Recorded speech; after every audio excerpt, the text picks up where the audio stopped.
Assalamualaikum warahmatullahi wabarakatuh ya. Jumpa lagi saudaraku Senin Legi ya, dimanapun Anda berada. Ada sebuah komentar dari saudara kita ya. Kaitannya dia bisa hemat ya. Dia bisa hemat tapi pasangannya tidak bisa hemat. Anaknya tidak bisa hemat. Akhirnya pengeluarannya minus ya. Nah, maka yang perlu kita lakukan adalah duduk bersama gitu loh ya. Keterbukaan duduk bersama ya.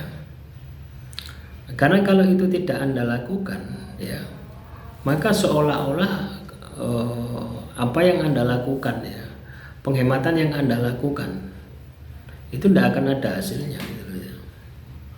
Anda saja yang berhemat, tapi pasangan Anda boros, anak Anda boros. Maka harus didudukkan ya, satu keluarga gitu ya. Satu keluarga itu disampaikan. Ya memang harus terbuka ya. Karena bagaimanapun juga ya, pengeluaran itu menentukan sukses tidaknya keuangan Anda gitu loh. Ya, jadi pengeluaran ini pengendalian ya, pengendalian pengeluaran itu menentukan sukses tidaknya ya diri Anda. Ya. Sebenarnya sangat sederhana ya, sebenarnya sangat sederhana. Setiap Anda ya melakukan sebuah transaksi itu minta kwitansi. Ya, setiap Anda transaksi, misalnya beli minyak, beli sayur, beli apa, itu minta orek-orekan itu. Ya, sehingga Anda tahu harga-harga itu tahu gitu loh ya. Kalau yang jelas itu kan kalau misalnya Anda ini beli di toko-toko yang sudah ada kwitansinya itu seperti Indomaret, Alfamart atau toko-toko yang sudah pakai print out itu kan jelas gitu loh ya. Nah, itu nanti dikasihkan pasangan Anda. Ini loh pengeluaran saya selama 1 bulan. Listrik, air dan sebagainya. Ya. Supaya apa? Supaya dia juga berpikir gitu loh ya. Kalau dia misalkan masih boros ya, maka dia harus meningkatkan pendapatannya. Kalau tidak ya minus. Begitu pula anak Anda ya. Anak Anda ketika tahu bahwasanya uang yang Anda terima dari pasangan Anda katakanlah 1 juta misalkan ya, tapi pengeluaran Anda ya katakanlah 900, jadi 1 bulan itu cuma sisa 100.000, belum lain-lain gitu loh ya. Kebutuhan-kebutuhan yang sifatnya mendadak ada, kebutuhan-kebutuhan yang sifatnya mendadak itu pasti ada ya. Nah, coba itu disampaikan ya. Jadi duduk bersama ya, anak dilibatkan ya, sekaligus ya, untuk mengajari anak untuk belajar untuk memanajemen keuangan.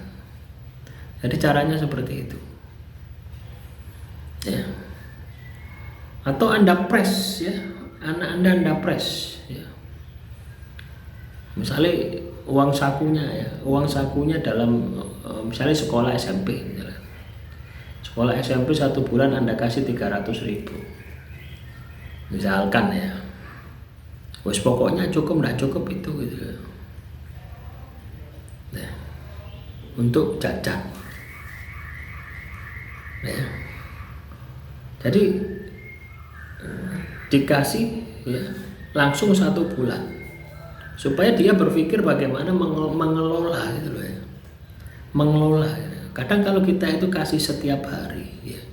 Setiap hari, ya enggak apa-apa, setiap hari itu enggak apa-apa. Tapi ya dipres ya. Misalnya 300.000 berarti setiap hari 10.000. Atau lebih minim lagi 5.000. Nah 10.000 itu ya usah bayar ya, misalnya bayar beli apa gitu, iuran misalkan ya, kas sekolah misalkan ya. Kan biasa ada tuh kas-kas. Ya, iuran kelas itu loh ya. Misalnya iuran kelas 1 bulan sekali 20.000 ya sudah itu termasuk. Jadi ciptakan seseorang itu ya, anak Anda itu bisa ya, mengelola keuangan sendiri gitu, bisa memanajemen keuangan sendiri. Ya, jadi caranya seperti itu.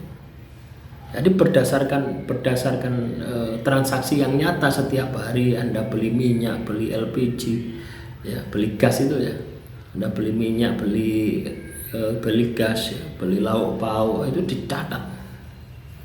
Ya perharinya itu dicatat. Nanti 1 bulan ketemu berapa.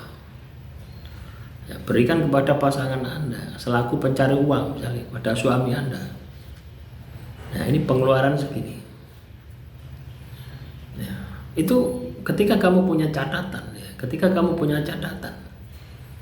maka dengan sendirinya, ya, kalau kamu tidak menaikkan pendapatan, ya, artinya bekerja lebih keras lagi, yang terjadi adalah minus. Kalau sudah minus, ujung-ujungnya utang, larinya ke sana. Ya. Nah, ketika kita sudah tahu pengeluaran kita berapa, maka kita akan muncul strategi gitu ya. Akan muncul strategi bagaimana kita melakukan penghematan supaya pengeluarannya tidak bengkak. Ya, misalkan minyak katakanlah 1 bulan itu 4 liter misalnya. Ya, bagaimana supaya minyak itu 1 bulan itu cuma 1 liter? Maka Anda masak lebih banyak, tidak menggunakan minyak, didang misalkan. Nah, akan seperti itu. Bila mana kemampuan Anda untuk memenuhi kebutuhan Anda itu kurang. Tapi kalau Anda katakanlah dengan pengeluaran itu kurang, ya, Anda punya semangat Anda bangkit, maka Anda akan bekerja keras. Jadi selalu ada 2 sisi yang positif ya. Ketika setiap kita ini melakukan transaksi itu ada pencatatannya. Makanya teman-teman sekali lagi ya, catat setiap pemasukan dan pengeluaran Anda. Ya, perusahaan itu juga seperti itu ya teman-teman. Ya. Perusahaan itu juga sama seperti itu ya. Harus ada pemasukan, harus ada pencatatan sekecil apapun. Ya, saya itu dulu ikut perusahaan itu ya, 15 tahun ya ikut perusahaannya. Ya, itu pun juga sama, sedetail sekali teman-teman ya. Jadi kita tahu gitu loh ya, kita tahu uang itu keluar kemana ya, itu kita tahu. Ya, uang masuk berapa, keluar kemana itu tahu. Sehingga perusahaan ini sehat atau tidak itu kelihatan. Ya, nah, itu kalau perusahaan sama saja, rumah tangga pun juga sama seperti itu. Ya, demikian, semoga ini bisa memotivasi Anda ya. Silakan teman-teman sekali lagi, kalau ada pertanyaan yang lain tulis saja di kolom komentar. Salam Rahayu, Rahayu, Rahayu.